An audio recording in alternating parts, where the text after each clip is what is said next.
Hello students, welcome back to this channel. In this video, we will solve question number 9, exercise 3.2. State true or false. So इस question को solve करने से पहले we will discuss few general properties of divisibility. ये general properties of divisibility इस question की statements को understand करने में help करेंगी. So first property है if a number is divisible by another number, then it is divisible by each of the factors of that number. So इस property को हम ये एग्जाम्पल लेके समझते हैं. 48 12 के साथ डिविजिबल है. 12 4 ज़ा 48. 12 इज डिविजिबल बाय 2 3 एंड 6 क्योंकि 12 2 के टेबल में भी आता है, 12 3 के टेबल में भी आता है, 12 6 के टेबल में भी आता है. ओके, 2 6 ज़ा 12, 3 4 ज़ा 12, 6 2 ज़ा 12. So 48 is also divisible by 2, 3 and 6. 48 2 के टेबल में भी आता है. 2 इंटू 24 इज इक्वल टू 48. 48 3 के टेबल में भी आता है. 3 इंटू 16 इज 48. 48 6 के टेबल में भी आता है.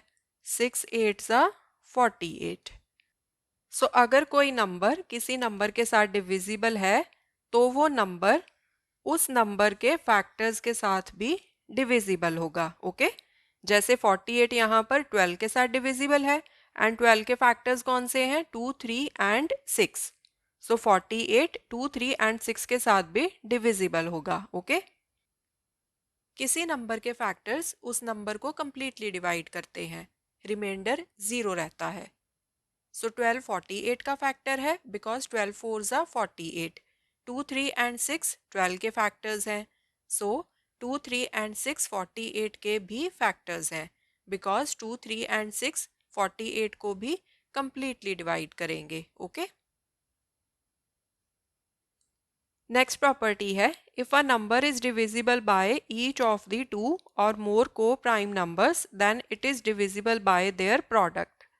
सो अगर कोई नंबर दो या दो से ज़्यादा को प्राइम नंबर्स के साथ डिविजिबल है तो वो नंबर उन को प्राइम नंबर्स के प्रोडक्ट के साथ भी डिविजिबल होगा. ओके, सो यहाँ पर हम टू को प्राइम नंबर्स ले लेते हैं 3 एंड 4. अब ये दोनों नंबर्स को प्राइम नंबर्स क्यों हैं?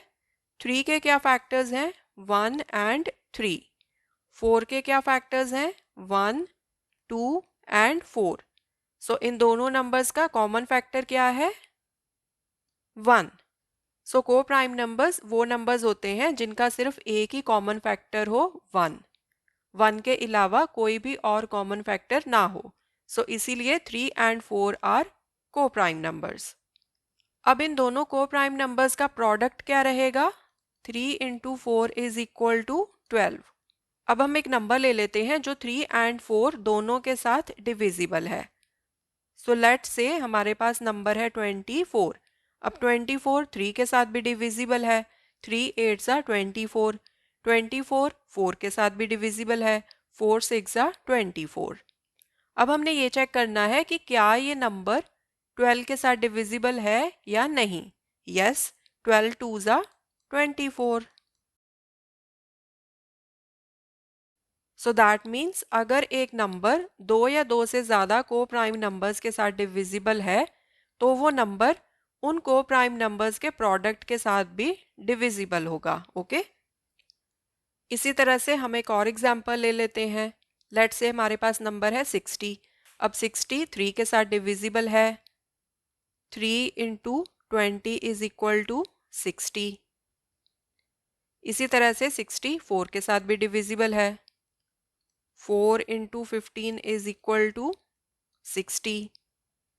सो अब हमने चेक करना है कि क्या 60 12 के साथ डिविजिबल है या नहीं. 12 5 ज़ा 60. सो दैट मीन्स अगर ये नंबर 3 एंड 4 दोनों को प्राइम नंबर्स के साथ डिविजिबल था तो ये नंबर उन दोनों को प्राइम नंबर्स के प्रोडक्ट के साथ भी डिविजिबल है. Next property, if a number is a factor of each of the two given numbers then it is a factor of their sum. So अगर कोई नंबर किसी टू गिवन नंबर्स का फैक्टर है तो वो नंबर उन दोनों नंबर्स के सम का भी फैक्टर रहेगा. So let's take an example. We have two numbers 45 and 30. अब ये दोनों ही नंबर्स 5 के साथ डिविजिबल हैं. 5 9s are 45 and 5 6 are 30. अब इन दोनों नंबर्स का सम निकाल लेते हैं. 45 plus 30 is equal to 75. 75 is also divisible by 5 because 5 into 15 is equal to 75. So 5, 45 and 30 इन दोनों नंबर्स का भी फैक्टर था, इसीलिए 5 इन दोनों नंबर्स के सम का भी फैक्टर रहेगा. Okay. Next property. If a number is a factor of each of the two given numbers, then it is a factor of their difference. So अगर एक नंबर किसी टू गिवन नंबर्स का factor है तो वो number उन दोनों numbers के डिफरेंस का भी फैक्टर रहेगा. सेम ही एग्जांपल ले लेते हैं हम 45 एंड 30 की. सो 45 एंड 30 दोनों नंबर्स का 5 फैक्टर है बिकॉज 45 एंड 30 दोनों ही 5 के साथ डिविजिबल हैं. अब इन दोनों नंबर्स का हम डिफरेंस निकाल लेते हैं. 45 माइनस 30 इज इक्वल टू 15. अब 15 5 के टेबल में आता है. 5 3s are 15. So that means 5 is also a factor of 15. So 5 इन दोनों गिवन नंबर्स का फैक्टर था. So 5 इन दोनों नंबर्स के डिफरेंस का भी फैक्टर रहेगा. ठीक है. Now coming back to question number 9. First statement है if a number is divisible by 24 then it is also divisible by 3 and 8. अब इस स्टेटमेंट को हम फर्स्ट प्रॉपर्टी ऑफ डिविजिबिलिटी के साथ रिलेट कर सकते हैं. If a number is divisible by another number then it is divisible by each of the factors of that number. So अगर कोई नंबर किसी नंबर के साथ डिविजिबल है तो वो नंबर उस नंबर के फैक्टर्स के साथ भी डिविजिबल होगा. अब यहाँ पर एक अननोन नंबर है विच इज डिविजिबल बाय 24. तो वो नंबर 24 के फैक्टर्स के साथ भी डिविजिबल होगा. राइट. यही है property of divisibility. So 3 and 8 both are factors of 24 because 3 8s are 24. So 3 and 8 दोनों 24 के फैक्टर्स हैं. इसीलिए जो गिवन नंबर 24 के साथ डिविजिबल है वो 3 and 8 के साथ भी डिविजिबल होगा because 3 and 8 are factors of 24. So therefore this statement is true. Second statement है 60 and 90 both are divisible by 10 then their sum is not divisible by 10. अब इस स्टेटमेंट को हम यहाँ पर जो थर्ड प्रॉपर्टी हमने डिस्कस की थी इसके साथ हम रिलेट कर सकते हैं. If a number is a factor of each of the two given numbers then it is a factor of their sum. अब यहाँ पर 10 60 का भी फैक्टर है एंड 90 का भी फैक्टर है. 10 6 are 60, 10 9s are 90. सो 10 इन दोनों नंबर्स के सम का भी फैक्टर रहेगा. यही है property of divisibility. So 60 plus 90 is equal to 150. सो 10 150 का भी फैक्टर होगा. Okay. 10 into 15 is equal to 150.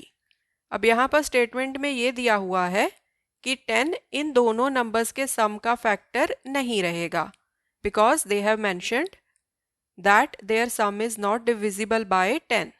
So therefore this statement is false. इन दोनों नंबर्स का जो सम है वो 10 के साथ डिविजिबल होगा. यहाँ स्टेटमेंट में दिया हुआ है नॉट डिविजिबल इसलिए हम इसको लिखेंगे false. Third statement if a number is divisible by 8 then it is also divisible by 16. अब ये स्टेटमेंट है false. अब यहाँ पर 16 8 का मल्टीपल है एंड 8 से बड़ा है. 8 2s are 16. सो अगर कोई नंबर किसी नंबर के साथ डिविजिबल है तो वो ज़रूरी नहीं है कि वो उस नंबर के मल्टीपल के साथ भी डिविजिबल हो. ओके. सो लेट से हमारे पास एक नंबर है 24. अब 24 8 के साथ डिविजिबल है. 8 3s are 24। ठीक है, सो 24 8 के साथ डिविजिबल है, बट 24 16 के टेबल में नहीं आता है। 16 1 ज़ा 16, 16 2 ज़ा 32। सो 24 16 के साथ डिविजिबल नहीं है। So therefore this statement is false. अगर कोई नंबर किसी नंबर के साथ डिविजिबल है तो वो ज़रूरी नहीं है कि वो उस नंबर के मल्टीपल्स के साथ भी डिविजिबल हो। Fourth statement, if a number is divisible by 15 then it is also divisible by 3। अब यहाँ पर भी हमने फर्स्ट प्रॉपर्टी ऑफ डिविजिबिलिटी का यूज़ करना है जो हमने यहाँ पर मेंशन की थी कि अगर एक नंबर किसी नंबर के साथ डिविजिबल है तो वो नंबर उस नंबर के फैक्टर्स के साथ भी डिविजिबल होता है। सो 3 15 का फैक्टर है, 3 5 ज़ा 15। सो अगर कोई नंबर 15 के साथ डिविजिबल है तो वो नंबर 15 के फैक्टर्स के साथ भी डिविजिबल होगा। Now 3 is the factor of 15, so therefore given number will be divisible by 3। So therefore this statement is true. Fifth statement, 144 and 72 are divisible by 12. Then their difference is also divisible by 12. So this statement is true. इस statement को हम link कर सकते हैं यहाँ पर जो हमने लास्ट प्रॉपर्टी डिस्कस की थी। If a number is a factor of each of the two given numbers then it is a factor of their difference. So अगर कोई नंबर किसी टू गिवन नंबर्स का फैक्टर है तो वो नंबर उन दोनों नंबर्स के डिफरेंस का भी फैक्टर होगा। अगर कोई टू गिवन नंबर्स किसी नंबर के साथ डिविजिबल हैं तो उन दोनों नंबर्स का डिफरेंस भी उस नंबर के साथ डिविजिबल होगा। अब यहाँ पर टू गिवन नंबर्स कौन से हैं, 144 एंड 72। ये दोनों ही नंबर्स 12 के साथ डिविजिबल हैं। सो देयरफॉर इन दोनों नंबर्स का जो डिफरेंस है, 144 में से 72 सब्ट्रैक्ट कर लो, 4 माइनस 2 2, 14 माइनस 7 7। सो डिफरेंस क्या आया है, 72। सो 72 भी 12 के साथ डिविजिबल होगा। 12 into 6 is equal to 72. So therefore this statement is true. Thanks for watching this video. See you next time. Take care. Bye.